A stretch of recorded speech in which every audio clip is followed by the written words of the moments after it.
कि पहले question number 112 लिखे देता हूं और मैं उसका एक फिगर बना देता हूं।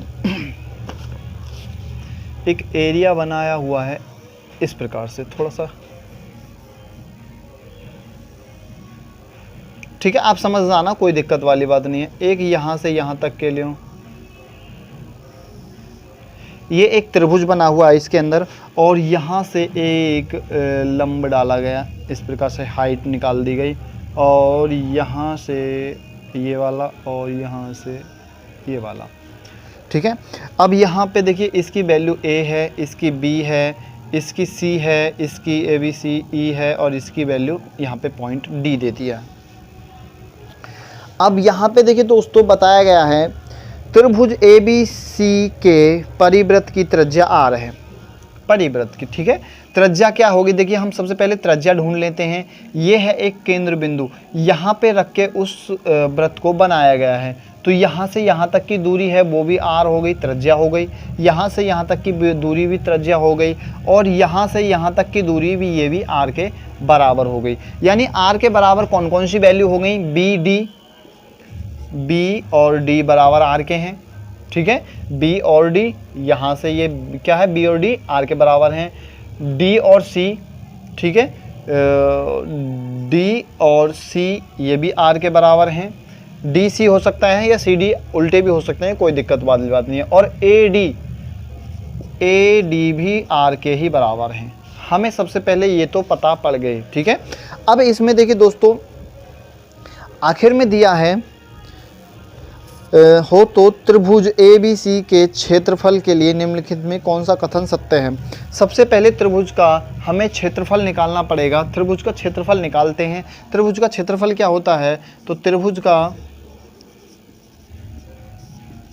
क्षेत्रफल होता है 1/2 गुणा आधार गुणा ऊंचाई, ठीक है, आधार गुणा ऊंचाई। अब हम सबसे पहले भाई 1/2 तो है, आधार हमारा क्या है त्रिभुज का, b और c, ठीक है, b और c गुणा bc, ठीक है, गुणा का चिन्ह है। ऊंचाई कितना है, ऊंचाई है e और a, क्योंकि ऊंचाई यहाँ से लगाई जाएगी, ये यहाँ से यहाँ तक की दूरी है ऊंचाई, e से लेकर a तक की, तो e a e, ठीक है। ये हमारे पास त्रिभुज का क्षेत्रफल आ चुका है। अगर हम इसको देखिए दोस्तों BC को, यहाँ से यहाँ तक को हम BE, ठीक है, BE प्लस EC लिख ले तो भी कोई दिक्कत नहीं है। हम केवल देखिए यहाँ से यहाँ तक को बराबर दूरी है, तो इसे हम डबल भी लिख सकते हैं BE को, तो 1/2 गुणा BC, 2BC लिख सकते हैं ना, 2BC, क्योंकि सॉरी 2BC नहीं, 2BE लिख सकते हैं ना, क्योंकि ये और ये दूरी बराबर हैं, क्योंकि इसकी दूरी की दुगना ही ये है, तो इसे ऐसे लिख सकते हैं गुणा AE, ठीक है। हम AE को भी दो तरीके से लिख सकते हैं। हम यहाँ से यहाँ तक को देखिए, चलो मैं उसे ब्रैकेट में लिख ही लेता हूँ। अब AE जो हमारी दूरी है वो यहाँ से यहाँ तक की दूरी है। अब हम यहाँ से यहाँ तक एक दूरी हो गई AD और DE को जोड़ दें, जैसे AD प्लस DE पहले की बराबर है ना, ठीक है, AE के बराबर ही तो है, दोनों को जोड़ दिया, हमने 2 टूक कर दिए, यहाँ से यहाँ तक का अलग कर दिया, यहाँ से यहाँ तक का अलग कर दिया, बस हमने कुछ नहीं किया। अब देखिए 2 इसमें है, 2 इसमें कॉमन हो गया, बराबर। अब हमारा क्या बचा, BE गुणा ब्रैकेट में है AD प्लस DE, ये आ गया, ठीक है। अब देखिए दोस्तों BE की वैल्यू हम कैसे अलग अलग करते हैं। सबसे पहले BE क्या है, BE ये है, BE हमारे पास देखिए यहाँ से और यहाँ तक के अब हम क्षेत्रफल को निकाल सकते हैं। हमारे पास देखिए BED, अब हमारा त्रिभुज क्या हो गया, BED, हमारे पास इसकी वैल्यू है, BE की वैल्यू है, हमें इसकी वैल्यू निकालने के लिए क्या करेंगे, इस वाले कर्ण में से इसकी वैल्यू निकाल देंगे, ठीक है। अब देखिए इसे समझेंगे थोड़ा सा। हमारे पास देखिए वैल्यू क्या है, जैसे हम किसी का निकालते हैं, जैसे A प्लस मान के चलिए हमारा त्रिभुज ABC होगा, जैसे कोई त्रिभुज है ABC, ठीक है। और हमारे पास इन दोनों की वैल्यू दे रखी है, तो हमें कर्ण निकालने के लिए हमें कर्ण निकालना है ना, ये भी निकालना है। तो क्या करते हैं, आधार और लंब को जोड़ देते हैं, यानी a का स्क्वायर प्लस b का स्क्वायर बराबर होता है c के स्क्वायर के। अगर हमारे पास c की वैल्यू दे रखी है तो इधर से स्क्वायर हटाएंगे और इधर रूट चढ़ा देंगे, ठीक है। हमारे पास c की वैल्यू के बराबर ये हो जाएगा, ठीक है।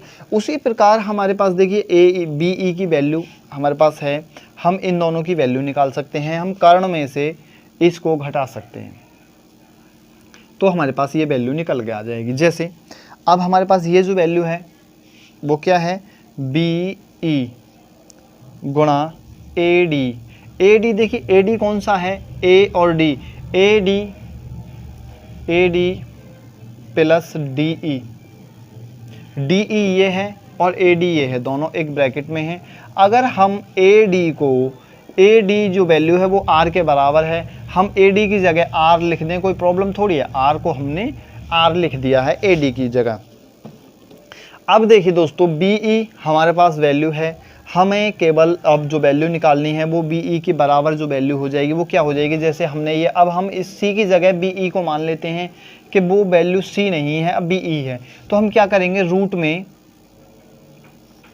रूट में पहले इसकी वैल्यू, ठीक है, क्योंकि हमें कर्ण हमारे पास ये है तो कर्ण में से हम इसे निकाल देंगे, आर मान के चलिए बी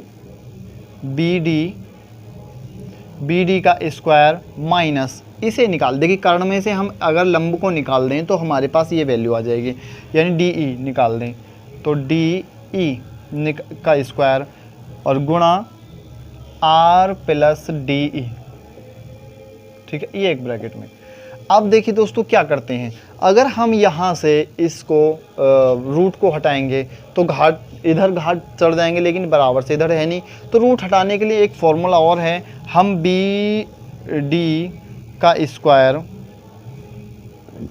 माइनस डी ई का स्क्वायर, ठीक है, दोनों का स्क्वायर, और इनको ब्रैकेट में बड़े ब्रैकेट में कर देंगे और इनका कर देंगे 1/2 घात, ठीक है।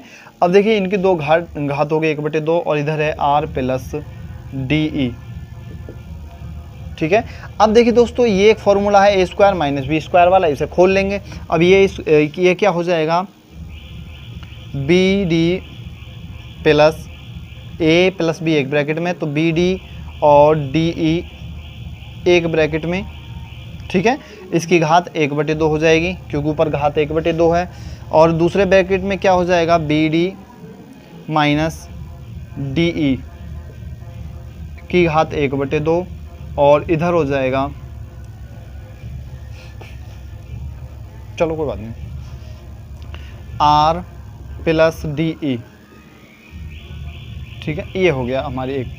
अब देखिए दोस्तों यहाँ पे बी डी जो हमारा दिया हुआ है, बी डी ये वाला बी और डी दिया हुआ है, ये भी आर के बराबर है, डी ई डी सी जो है वो भी आर के बराबर है, ठीक है। अब देखिए दोस्तों यहाँ पे बी डी जो दिया है वो आर के बराबर है, आर प्लस डी ई, क्योंकि डी ई यहाँ पे कोई वैल्यू नहीं है, ये हो गया एक ब्रैकेट में की घात 1/2, और दूसरा है बी सी कौन सा है, बी सी कहाँ पर था, बी ई था ना, बी डी है ना, बी डी है ये, सॉरी यार दोस्तों, बी डी, ये बी डी क्या है, बी डी यहाँ पे आर है, बी डी भी क्योंकि ये बी डी है ये भी बी डी है, ये क्या हो जाएगा, बी और डी ये भी आर के बराबर हो जाएगा, माइनस डी ई की घात 1/2, और ये हो जाएगा, ये गुणा में है, प्लस नहीं है दोस्तों, यहाँ पे गुणा में है आर प्लस डी ई। अब देखिए दोस्तों r प्लस डी ई की घात 1/2, r प्लस डी ई की घात 1 है। अब इन दोनों को गुणा में क्या करते हैं, घातें जुड़ जाती हैं, तो 1/2 में अगर हम 1 जोड़ देंगे तो क्या हो जाएगा, वो ये आधा है, और 1 जोड़ देंगे तो क्या हो जाएगा, 1.5 हो जाएगा ना, ठीक है। तो r प्लस डी ई की घात हो जाएगा 3/2, और इधर हो जाएगा r माइनस डी ई की घात 1/2, ये हमारा आंसर हो जाएगा। थोड़ा सा लेंथी था, थोड़ा समझने में भी प्रॉब्लम आएगी, 1-2 बार अभ्यास करेंगे तो आप बेहतर तरीके से इसे कर पाएंगे।